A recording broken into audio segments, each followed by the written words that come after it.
Muy buenas tardes.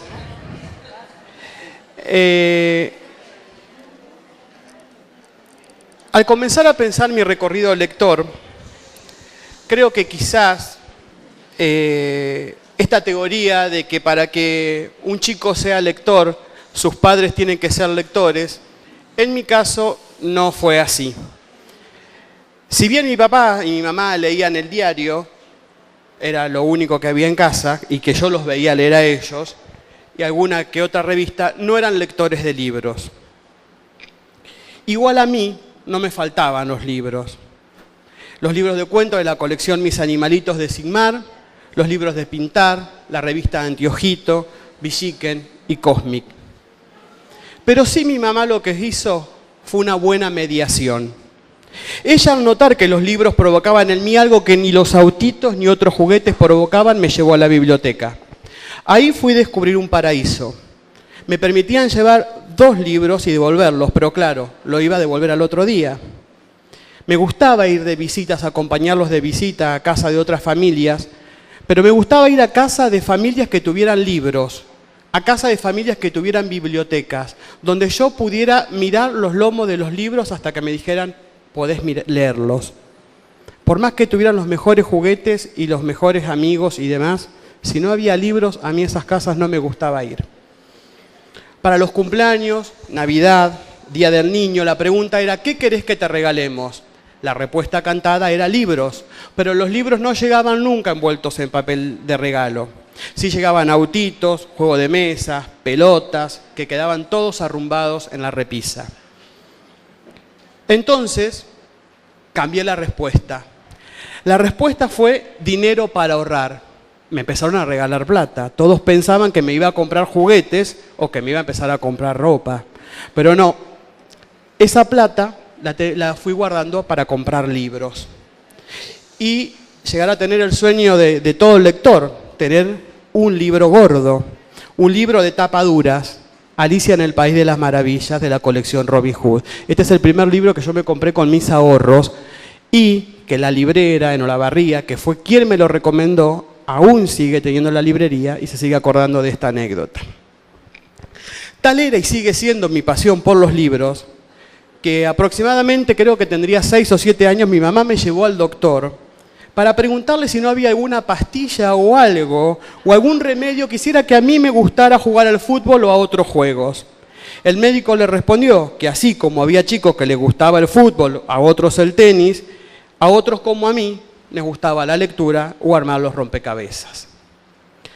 En la escuela primaria transité un primer y segundo grado sin inconveniente. Me gustaba muchísimo la escuela, hasta llegar a un tercer grado con una maestra fanática de las matemáticas y las tablas de multiplicar de memoria. Imaginen que los números nunca fueron mi fuerte.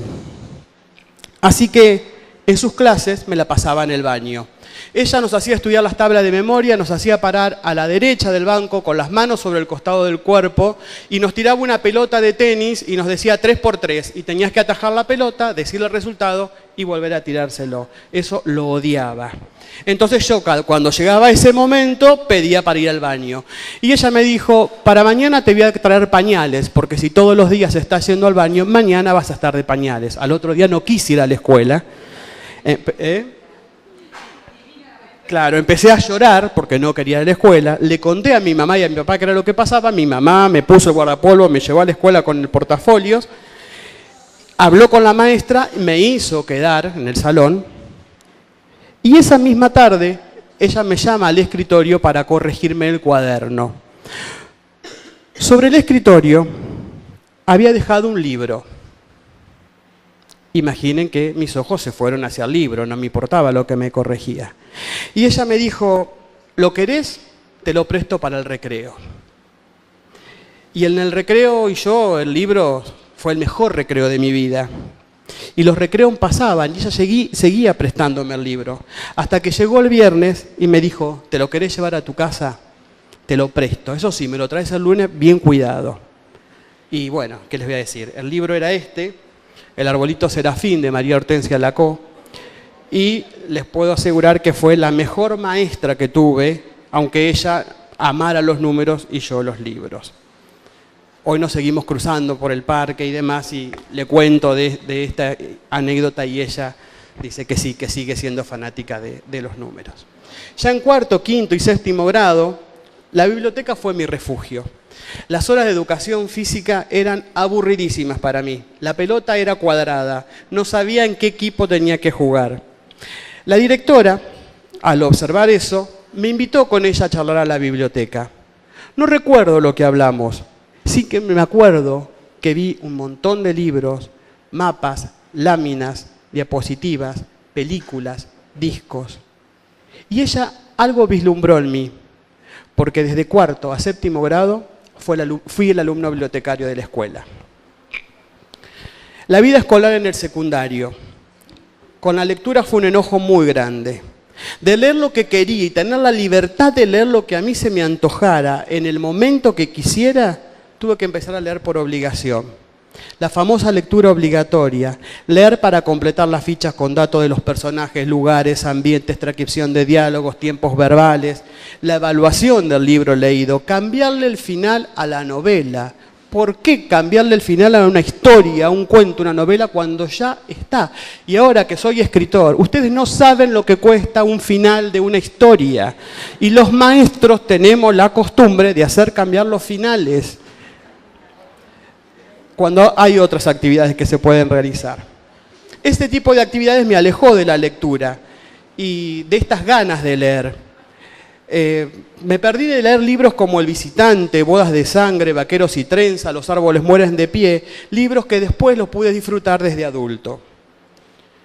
En el terciario, cuando comencé a estudiar magisterio, nada de lectura por placer. Solamente algunos fines de semana, cuando no preparaba parciales, finales o las clases de didáctica, leía. Pero algo llamativo, que en la formación docente nunca leímos nada de literatura infantil. Solamente se mencionaba a María Elena Walsh. En la universidad fue descubrir la LIG y sus protagonistas. Además de todo lo relacionado con la bibliotecología, tuve la enorme suerte de contar con un seminario de literatura infantil y juvenil a cargo de 2 expertas en el tema, quienes luego fundaron Gitanjáfora. Y nos dieron la posibilidad de conocer a Graciela Montes, Gustavo Roldán, Laura de Betach, Silvia Schuher.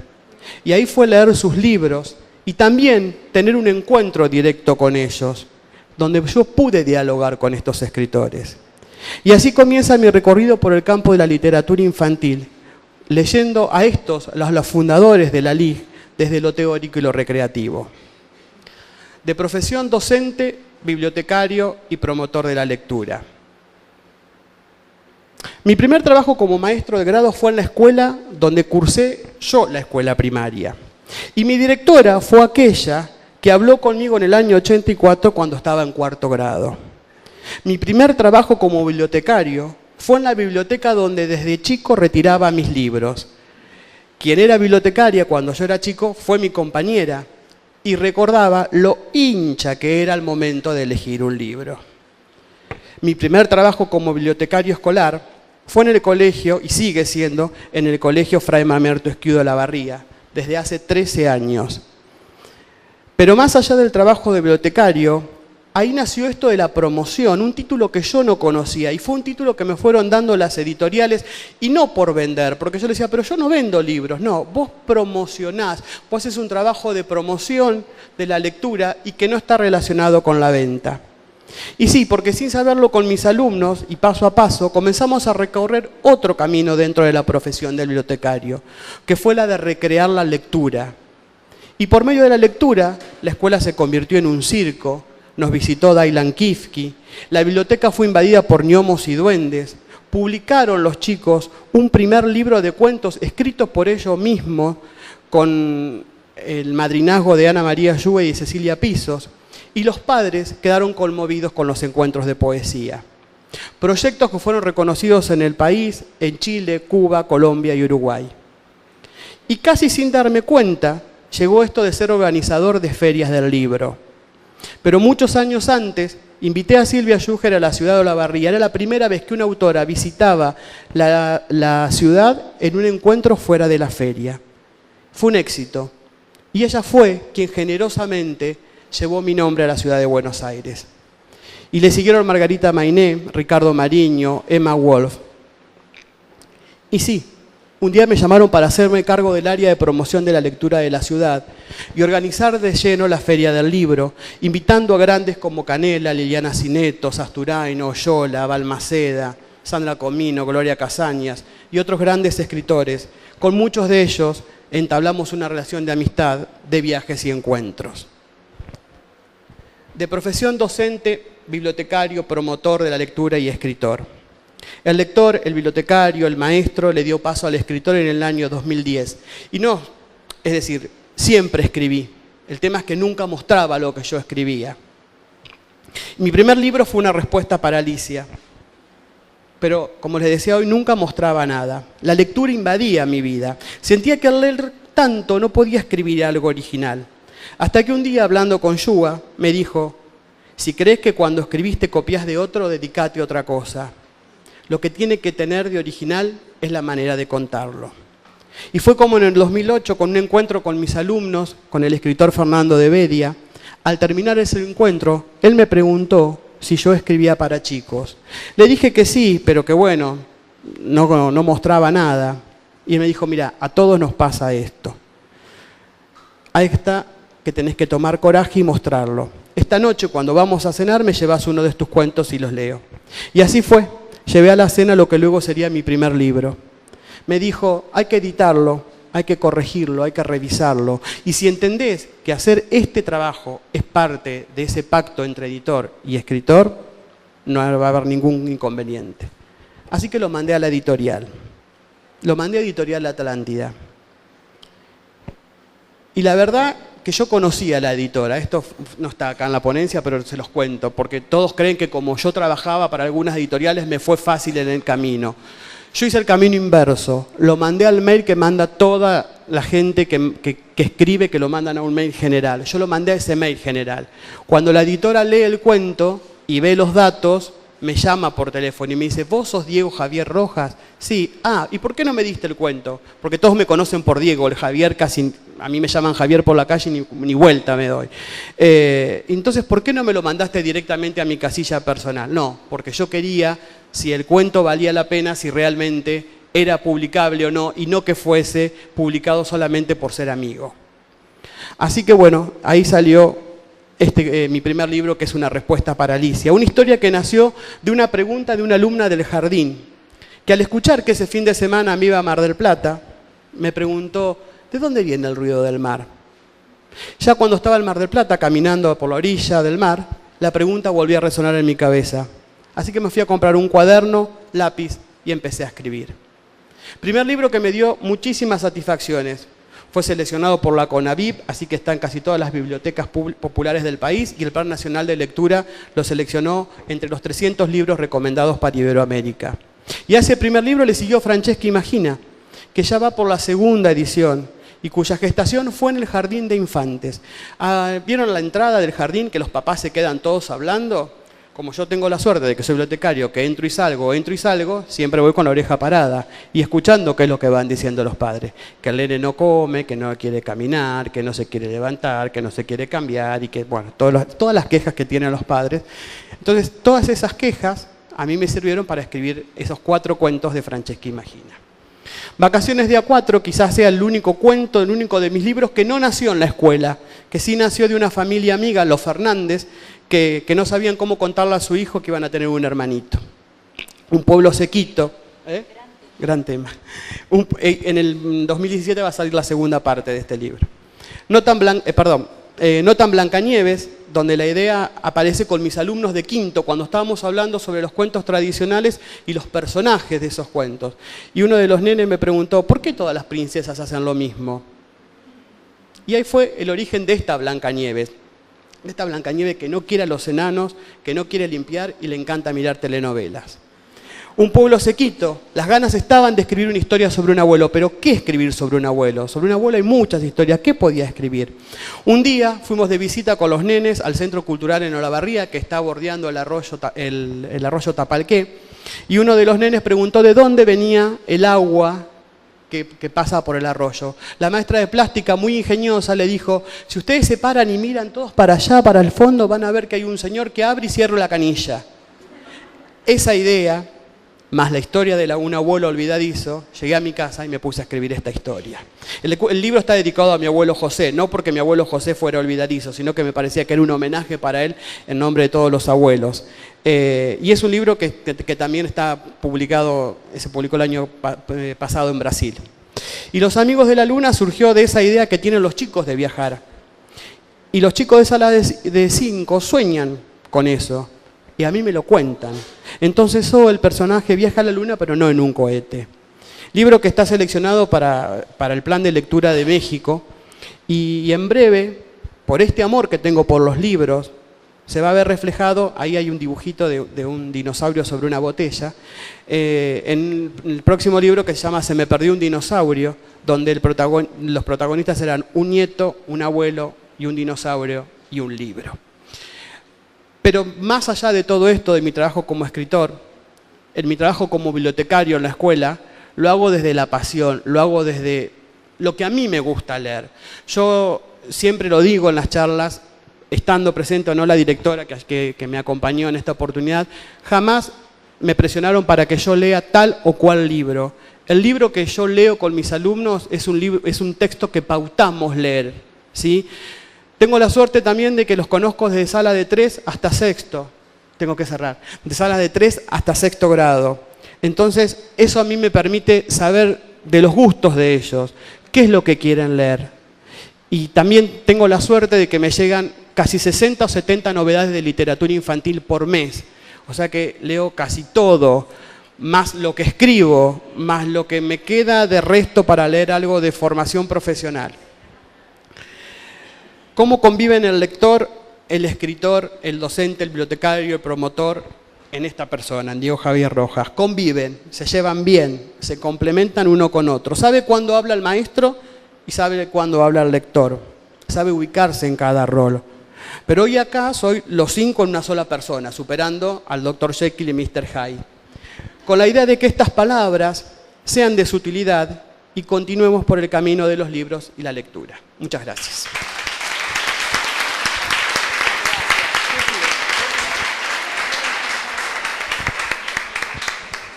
Como estamos con poco tiempo, lo que les vamos a pedir a los 3 es cuando terminen que nos dejen anotados, si quieren ahí, o que nos digan el mail, por si alguno de ustedes se queda con alguna duda, les interesa el proyecto que presentan y quieren comunicarse con ellos, así tienen una vía de comunicación, ¿sí? Nada, mi música, listo. Bueno, hola a todos, nos hemos visto y compartido durante estos 2 hermosos días. Y bueno, yo tuve la idea de ir rescatando pequeñas frases, pequeñas palabras de esto que la escuela crece alzando su voz. Y creo que la experiencia vivida en carne propia, como se dice, da cuenta de todas estas frases que se fueron diciendo por todos los profesionales que pasaron por estas jornadas. En esta tapa de carpeta, forma espiralada, caracol, viborita, fui tomando lapiceras prestadas mientras hacía cosas y yo dije, esa palabra me suena, la tengo que escribir, hace a mi experiencia.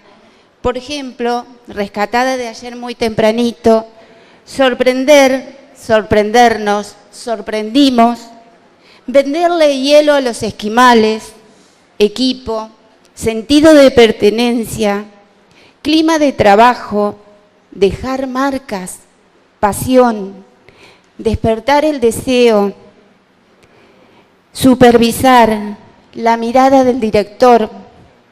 La escuela es para todos. Una niña con artrosis. Leyendo es soñar, pensar, te involucras. Leer te lleva donde quieras. Viajar. Poesía. Recompensa. Traspasar muros. Familia. Todo eso hace a todo este trabajo de las jornadas y hace a la experiencia, como ya les dije, vivida hace un tiempo cuando estaba en ejercicio. Un tiempo pasado que no hace tanto. Este proyecto de trabajo lo realizamos con 2 docentes más en una escuela especial de Tandil, ATAD, Asociación Tandilense de Ayuda al Discapacitado, donde el trabajo en equipo es esencial. Esta experiencia llamada Hechizos en el Colectivo, la contextualizamos dentro de las actividades institucionales de la biblioteca escolar, junto a otras como una audición de cuentos y susurrando poesías en la radio, que la radio fue creada también por nosotras, con la ayuda de la comunidad, con el aporte de cada una de nosotras. Por eso, cuando Inés contaba su experiencia, también me sentí muy involucrada. Esta experiencia, después de haber leído leyendas populares de diversos autores, poesías populares de diversos autores, de leer poesía entre compañeros y entre ambos turnos, se nos ocurre salir a leer a otros dentro de un colectivo. Compartir con otros y divertirnos, esa fue nuestra idea. Tomamos a la autora argentina Cecilia Pisos, a 3 de sus ejemplares, Las hadas sueltas, Las brujas sueltas y el libro de los hechizos. Este trabajo llevó 6 meses dentro de la institución, con chicos de ambos turnos, con distintas patologías, donde los talleres son optativos, porque todavía me siento parte de la institución, porque sigo concurriendo a trabajar a la institución por amor, por pasión. Esperen que me perdí ahí en el hilo, pero bueno, llevamos 6 meses de trabajo juntos con el otro turno. Entonces esto era como un trabajo muy lento, porque había que seleccionar el tipo de hechizos, la lectura y la escritura, y leer para memorizar y recordar.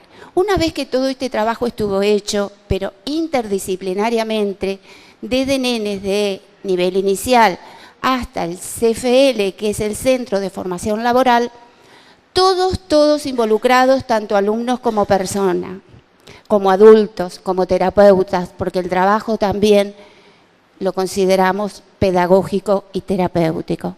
Esos nenes, una vez que estaban trabajando en cada taller con las personas involucradas, se compartía esa lectura y esa escritura dentro del mismo taller. Esta secuencia de trabajo fue muy minuciosa y muy preparada, porque además decidimos armar un blog para contarle a Cecilia Pisos todo nuestro trabajo y todas nuestras salidas a la calle.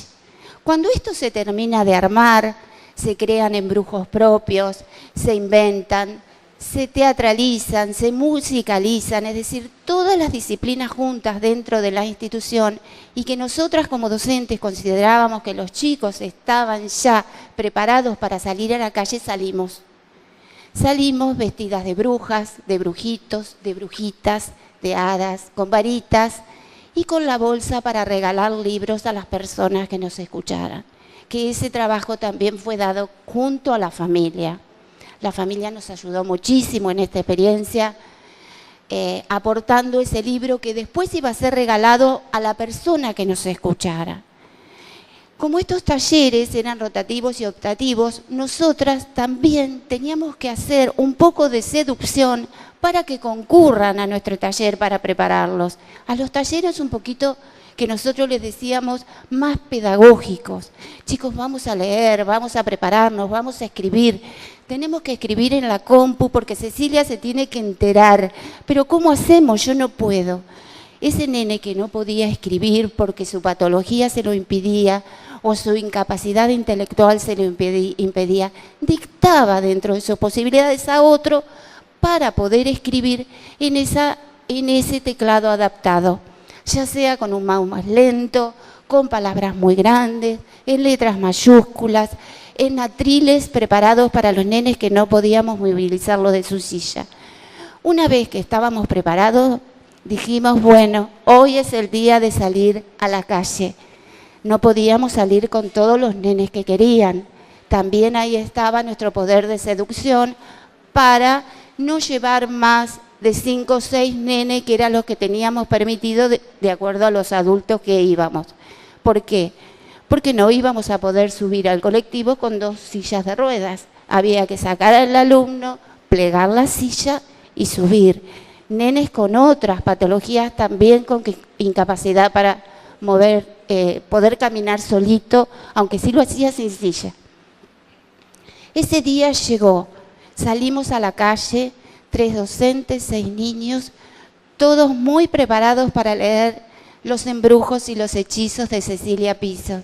Tomamos el colectivo rojo, hay mucha gente obviamente de acá de Tandil que pasa por Uriburu y 4 de abril, tomamos el colectivo obviamente esperó el tiempo necesario a que todos estuviésemos arriba, cargado con las bolsitas para regalar, la bolsa con las tarjetas, las varitas mágicas, las capas, todas con los sombreros. El colectivero nos miraba muy sorprendido y obviamente todos los pasajeros. Bueno, hablamos primero, una de las docentes, bueno, fui yo, hablé con el chofer, sí, no hay problema, señoritas, ustedes siéntense, acomoden los chicos y hagan su trabajo. Hicimos nuestro trabajo y ese fue que los chicos estuvieran preparados, capaces, desinhibidos para poder leer.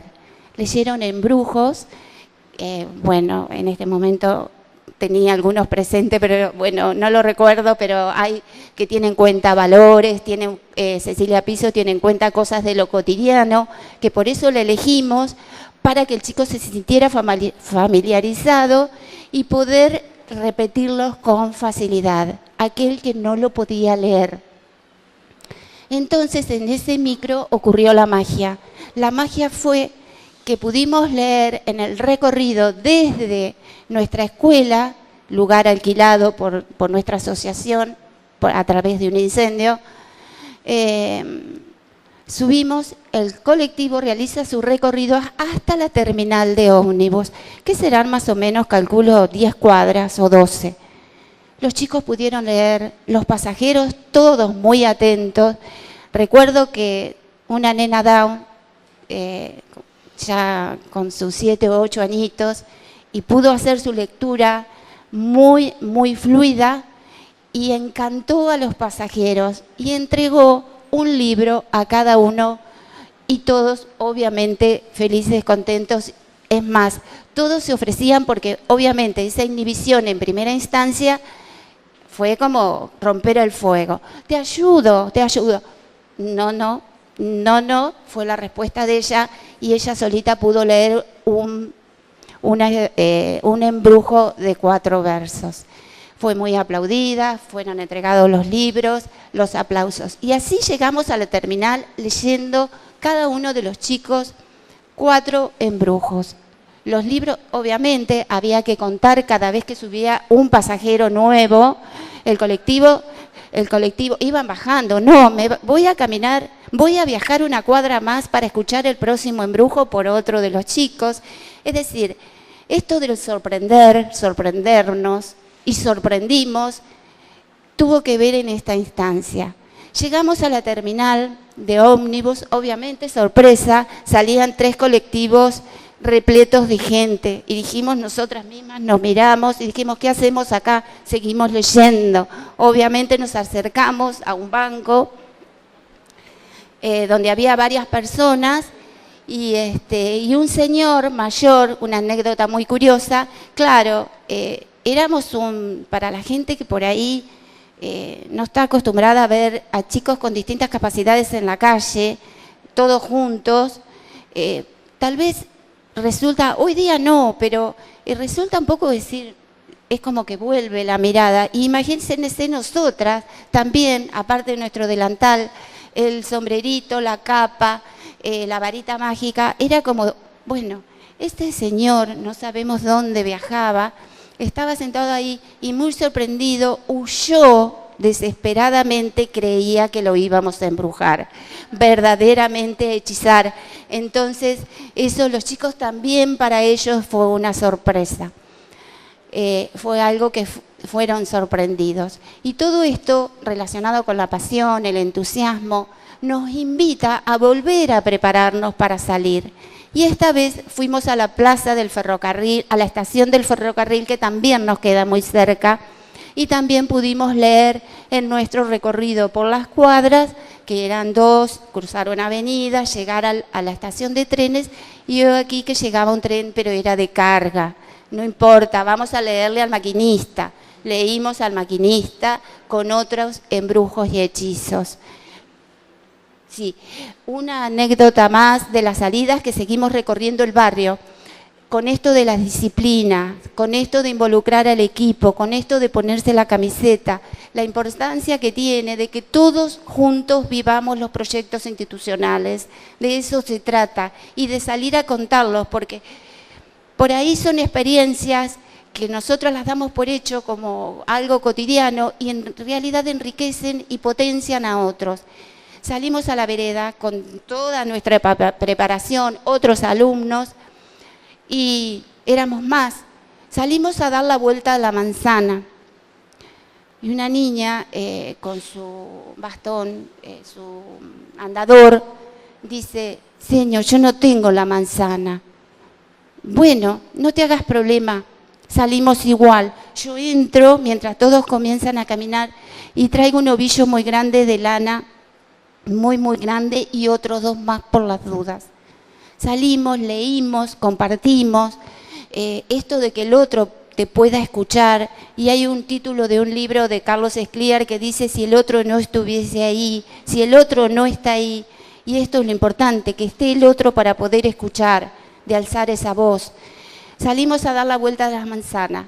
Ato en el picaporte de la puerta de la escuela la punta del ovillo. Damos la vuelta de la manzana, rogando que la lana me alcance, me alcanzó, doy la vuelta desovillando la lana y encontrando muchísimas personas para compartir este proyecto. Volvemos a la escuela y nos encontramos con la punta del ovillo.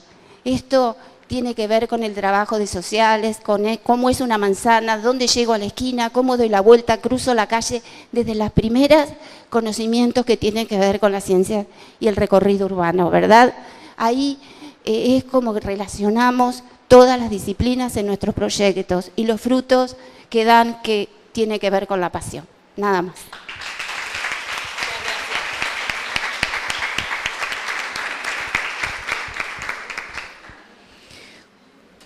Bueno, quería contarles una experiencia con la literatura, pero desde mi lugar de directora. Cuando era docente también me apasionaba la literatura y estaba acostumbrada a pensar en el año escolar, ¿no? En una trayectoria, en un recorrido de un año. Desde hace 10 años, ahora prontito el Colegio Aires del Cerro cumple 10 años, y cuando ahí empecé como directora, ya la mirada tenía que ir cambiando y pensar un poco a largo plazo y pensar con otros, algo que siempre me apasionó. Y pensar con otros es hacernos preguntas. El director no tiene todas las respuestas, a veces los docentes nos miran diciendo, ¿y qué hacemos? Bueno, y no, es un poco algo central que tenemos que transmitir en la escuela, que los directores no tenemos todas las respuestas a las preguntas y que también nos hacemos preguntas junto con ellos, ¿no? Y para pensar con ellos. Y una de las preguntas que planteamos, al principio éramos 9 docentes, con los profesores especiales en el año 2006, y con los maestros de grado en ese año éramos 3 docentes de grado y yo como directora, y nos empezamos a preguntar cómo garantizar un recorrido literario rico y variado a lo largo de la escolaridad primaria. Teníamos 2 secciones, primero, 2 cursos de primero y 1 de segundo, pero a pesar de eso sabíamos que íbamos a hacer una escuela de 12 secciones, entonces teníamos que empezar a pensar a futuro, a pesar de que ahora éramos solamente hasta segundo. ¿Cómo hacerlo de manera institucional, sin que dependa exclusivamente de los gustos o de las trayectorias literarias de los docentes? Los directivos tenemos que tener un poco la actitud de virtudes choique, ¿no?, que nos contaba ayer Josefina, tomar lo mejor de cada uno, ¿no?, ver qué fortaleza puede aportar cada docente y cómo entregarle a nuestros alumnos lo mejor, teniendo en cuenta que todos tienen derecho a recibir una buena propuesta de lectura en torno a la literatura para fomentar ese gusto tan importante. Y por supuesto la otra pregunta es, bueno, ¿cómo lograrlo a partir de un trabajo en equipo? Con el tiempo, el primer paso que dimos fue empezar a pensar una de las posibles entradas a la literatura en la escuela, que es un proyecto de autor. Es decir, tener como eje un autor, seguir su obra, su biografía, su trayectoria desde chico y qué fue lo que lo motivó a leer, qué fue lo que lo motivó a escribir, su vida personal para empezar a acercarnos a ese escritor como alguien humano, como nos contaba Diego. Y bueno, esto es el trayecto de este tiempo, ¿no? Fuimos empezando a pensar quiénes eran los mejores autores para cada curso, teniendo en cuenta lo que ofrecía su obra, lo que nos permitía disfrutar de la literatura y a su vez las características de la edad. En principio empezamos con Silvia Schuher y María Elena Walsh, recorriendo cuentos cortos, en principio con Silvia, poemas, canciones, que favorecían también la curiosidad por leer, ¿no? Cantar sin saber leer es una manera de empezar a acercarse a la lectoescritura y empezar a descubrir qué pasa entre los sonidos de las letras. María Elena Walsh, empezar a entusiasmarnos con la lectura por capítulos, con toda su obra vigente siempre, por ser la primera que revolucionó la literatura infantil, ese era nuestro homenaje. Cancioneros, novelas, la riqueza que les ofrecía era adecuada para los chicos de segundo. En tercero elegimos a Graciela Montes, también cuentos con capítulos, como La Guerra de los Panes, novelas como Historias de un amor exagerado. Y esto, bueno, fue entusiasmando a los alumnos y a los docentes en este trabajo en equipo. Luego, en el segundo ciclo, decidimos incorporar también un autor, pero empezar a incorporar también un autor clásico.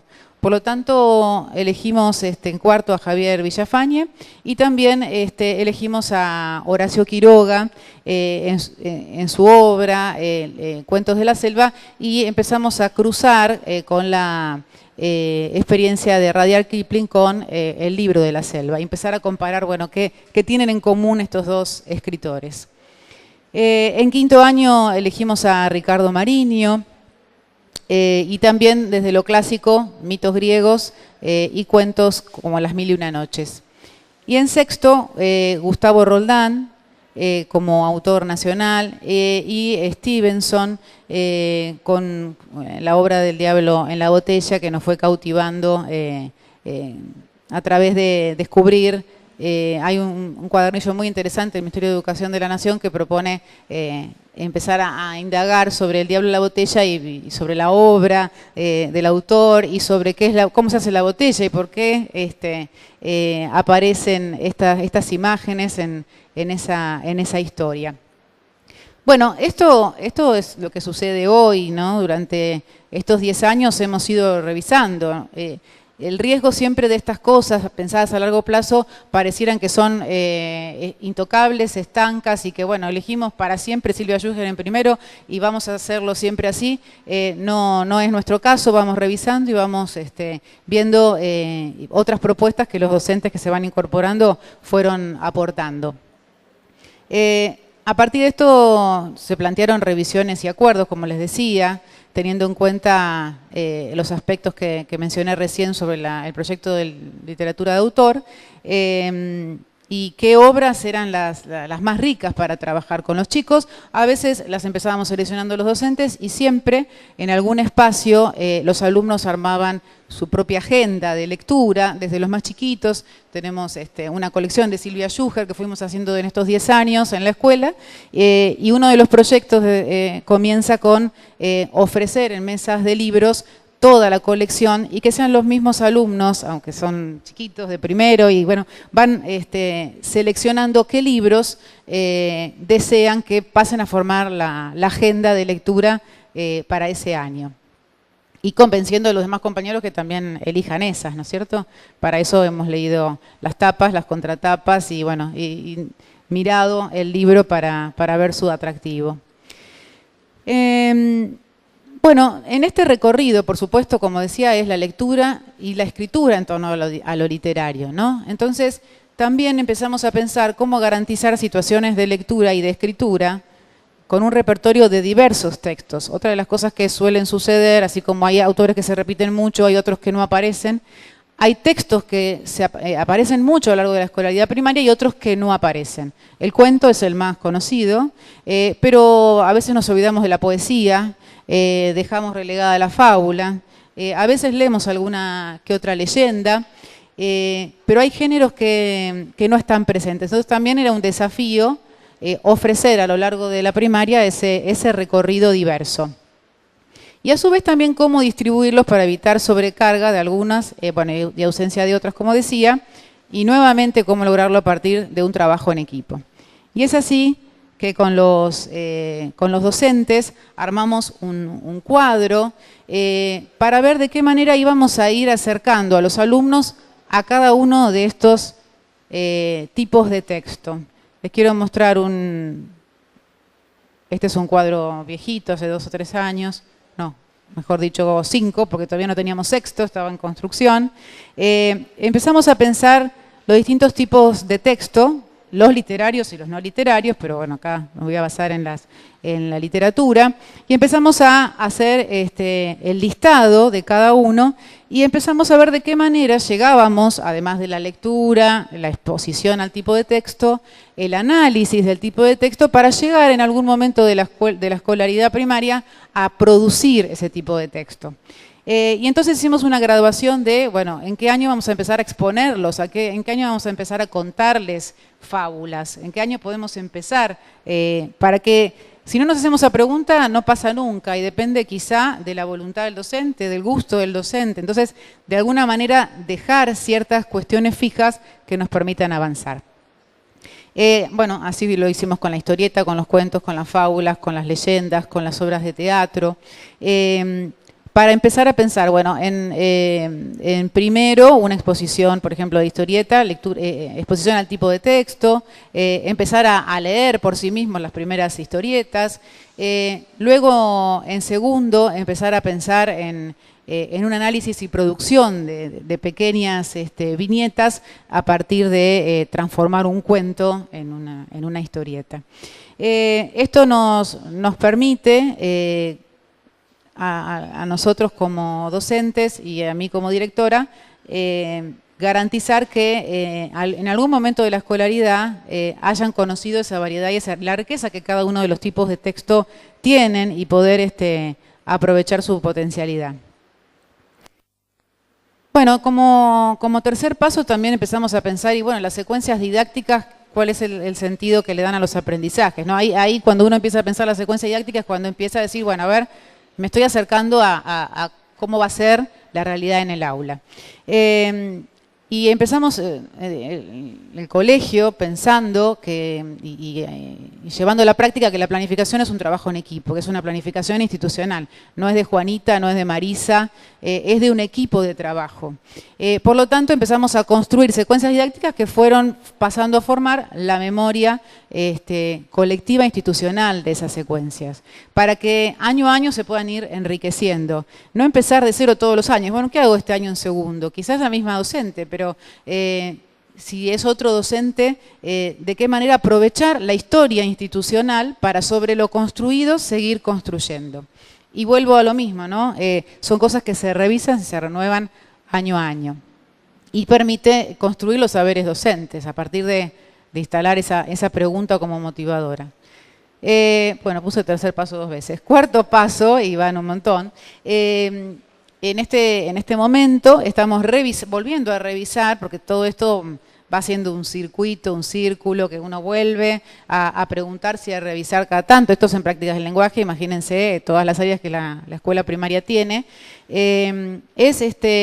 Ver qué pasa con la biblioteca de aula, ¿no? Están instaladas en la escuela, pero ¿qué más tiene que pasar que estén los chicos y los libros? Entonces, un poco el trabajo que estuvimos haciendo el año pasado y continuaremos este año es ver, bueno, de qué manera cada uno de los docentes va aportando sus mejores prácticas para que entre los alumnos y los libros pase algo que aumente y fomente el amor a la lectura.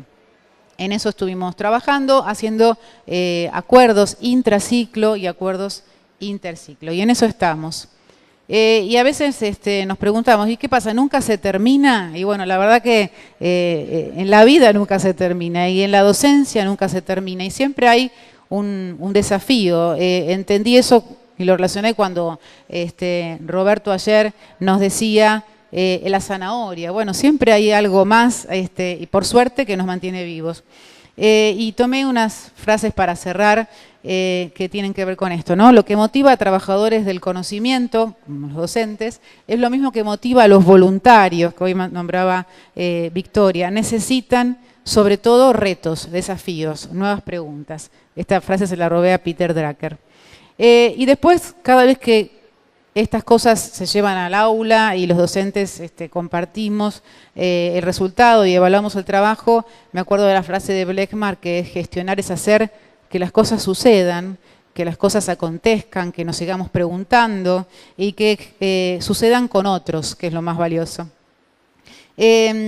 Como última idea, recordar que la institución está en constante tensión. A veces nos sorprendemos de los problemas y es el estado natural de una organización, cualquiera sea la especialidad. Y es esta tensión entre lo instituido y lo instituyente, es esta invitación a hackear lo que está instituido para transformarlo en instituyente y que eso nos permita crecer y nos permita avanzar.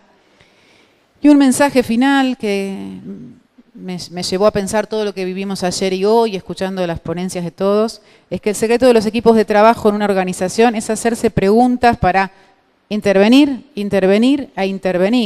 y seguir preguntándose para desafiar lo instituido y hackear la organización desde lo instituyente.